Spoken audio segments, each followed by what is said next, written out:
प्रिय छात्रों, आज के व्याख्यान का विषय है असहयोग आंदोलन।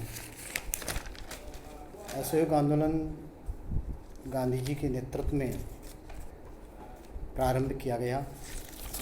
इस आंदोलन को प्रारंभ करने या यूँ कहें कि इस आंदोलन के शुरू होने के पीछे एक लंबे समय की परिणति का परिणाम थी। अनेक असंतुष्ट भारतीयों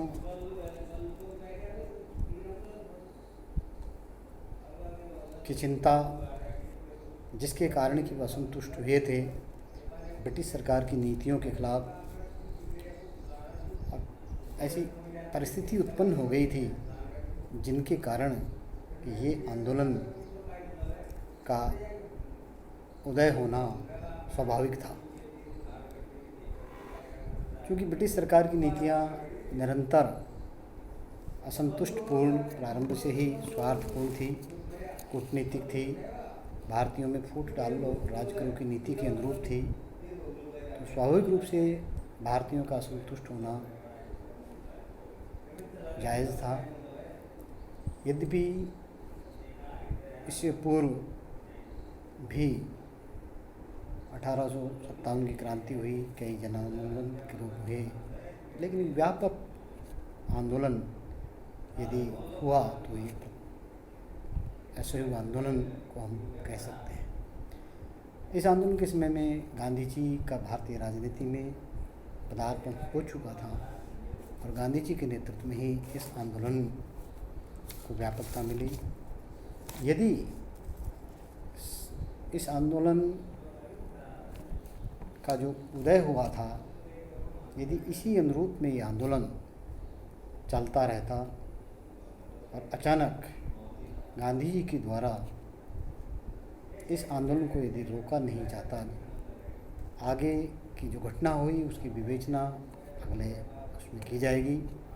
तो मैं ये कह सकता हूँ कि इस आंदोलन को यदि गांधी जी के द्वारा स्थगित नहीं किया जाता तो शायद अंग्रेज़ों की विदाई इस आंदोलन के उपरांत हो चुकी होती।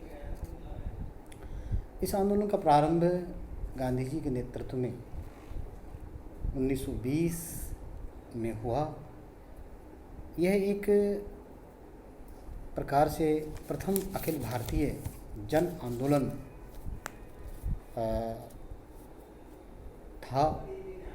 गांधी जी द्वारा अपनाई गई जन आंदोलन की तकनीकी का वृहत रूप में प्रयोग इसी आंदोलन के अंतर्गत हुआ।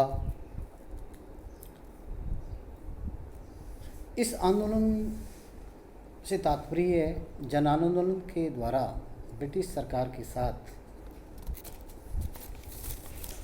भारतीयों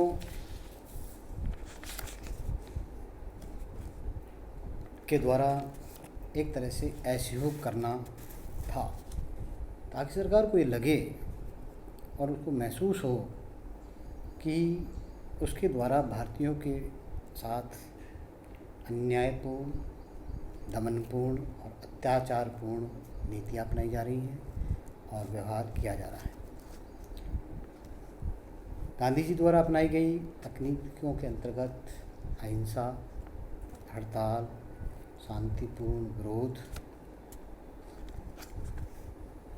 के कारण इस आंदोलन में हिंसा एवं उपद्रव के लिए किसी तरह का कोई स्थान नहीं था।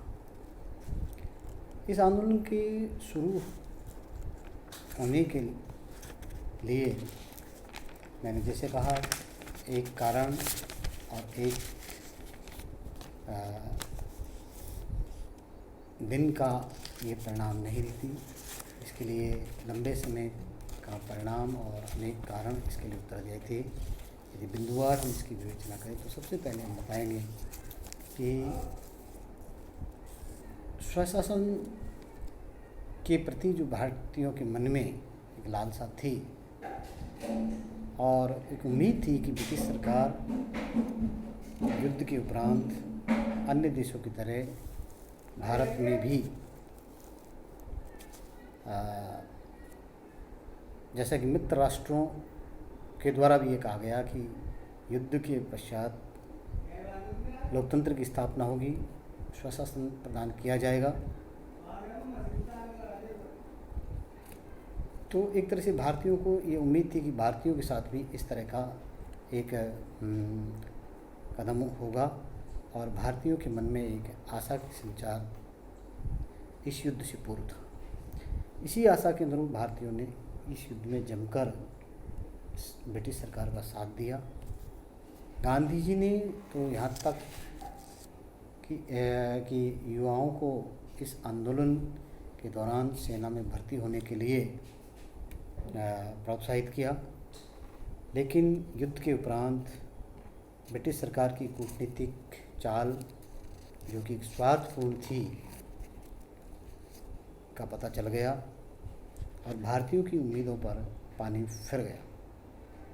यद्यपि संसार के अन्य देशों में लोकतंत्र की स्थापना हुई, लेकिन भारतीयों की आशाओं पर पानी फिर गया। इस कारण से इस असंतोष से एक तरह से राष्ट्रीय चेतना का संचार होना स्वाभाविक था। महायुद्ध के कारण एक तरह से आर्थिक संकट की स्थिति उत्पन्न हो गई थी। भारतीय अर्थव्यवस्था इससे अत्यधिक प्रभावित हुई। खाद्यान्न एवं अन्य वस्तुओं में गिरावट के कारण मूल्यों में निरंतर गिरावट आई, जिसके कारण एक तरह से जनता की कमर टूट सी गई। श्रमिक ने दुखी होकर के हड़ताल का रास्ता अपनाया।